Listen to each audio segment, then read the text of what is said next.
ओम शांति 11/7/1971 के अव्यक्तवाणी के महावाक्य सार है। विश्व कल्याणकारी बनने के लिए मुख्य धारणाएं।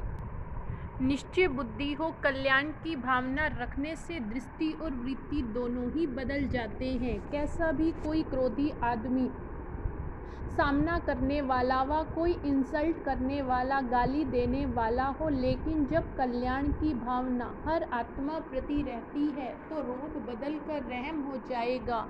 फिर रिजल्ट क्या होगी उसको हिला सकेंगे। वह शुभ कल्याण की भावना उसके संस्कारों को परिवर्तन करने का फल दिखाएगी। यह जरूर होता है, कोई बीज से प्रत्यक्ष फल निकलता है तो कोई फौरन प्रत्यक्ष फल नहीं देते, कुछ समय लगता है। इसमें अधैर्य नहीं होना है, फल तो निकलता ही नहीं। सभी फल फौरन नहीं निकलते।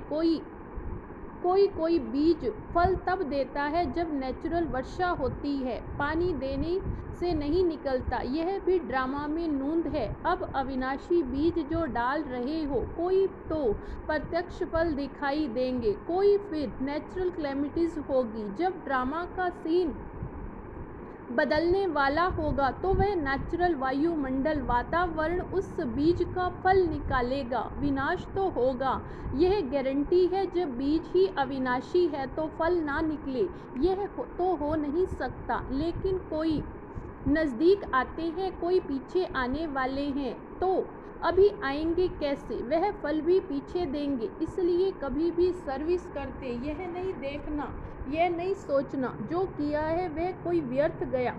नंबरवार समय प्रमाण फल दिखाई देते जाएंगे तो यह सक्सेसफुल ग्रुप है, नॉलेजफुल है, सर्विस एबल है, यह छाप है।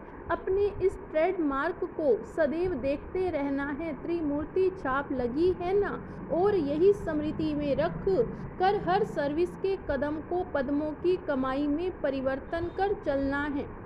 यह चेक करना है कि हर संकल्प से पद्मों की कमाई जमा की, हर वचन से, हर कर्म से, हर कदम से पद्मों की कमाई जमा की। नहीं तो यह कहावत किस लिए? हर कदम में पदम, पदम कमल पुष्प को भी कहते हैं, तो पदम समान बनकर चलने से हर संकल्प और हर कदम में पद्मों की कमाई कर सकेंगे। एक संकल्प भी बिना कमाई के नहीं होगा। अब तो ऐसा अटेंशन रखने का समय है, एक कदम भी बिना पदम की कमाई के न हो। निमित्त बना हुआ ग्रुप है ना, ताजधारी तो होना ही है। अपनी जिम्मेवारी का ताज जितना जितना धारण करेंगे उतना दूसरे की जिम्मेवारी का ताज भी धारण कर सकेंगे। जो निमित्त टीचर्स हैं, ज़्यादा नज़र तो आप लोगों में सभी की है, सामने एग्जाम्पल तो आप हो, इसलिए ज़्यादा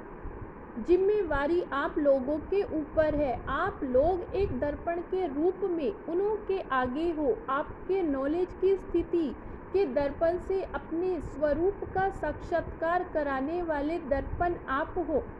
जितना दर्पण पावरफुल उतना साक्षात्कार स्पष्ट हो, उसकी स्मृति पावरफुल रहेगी। तो ऐसा दर्पण